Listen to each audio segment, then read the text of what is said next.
Hello guys, in this video I'm going to show you how to make a wallpaper like this one on your iPhone.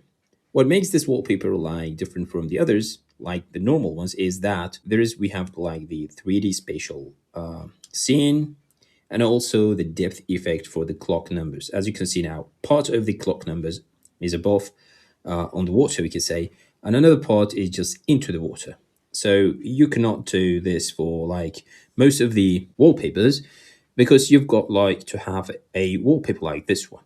Now, first of all, to have such a wallpaper, you need to tap and hold on the lock screen, then swipe left and start a new one. Now then tap on the photos and you must have already downloaded some from the web. There are like multiple sources available to download such a photo on the web.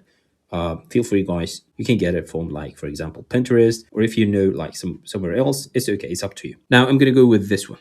Let's try this. The first thing to do is tap on this icon to enable the spatial scene. Tap on it, generating, it is done. You can like pinch in like this a bit, okay, to zoom in. Now let's make the clock numbers size larger. Swipe down and tap on the three dots here to enable the depth effect.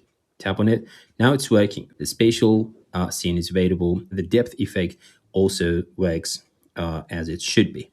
Now let's tap on add because sometimes the depth effect is disabled when we tap on add. Let's see. Let's wait. Let me see. Yeah, set as wallpaper pair. Tap done. Here. Now the spatial 3D is working and the depth effect for the clock numbers is working as well. So it's cool.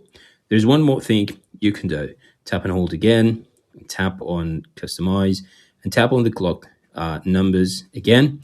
You can adjust the thickness of the numbers, which is something new, and you can adjust the opacity of the liquid glass. You can make it like this, totally liquid glass. Tap done. Maybe you won't like see it very clearly from here, but you will find it like cool if you use it on your iPhone. I hope you liked it. If you did, share with your friends and subscribe for more iPhone tips and tricks like this one. See you in the next one.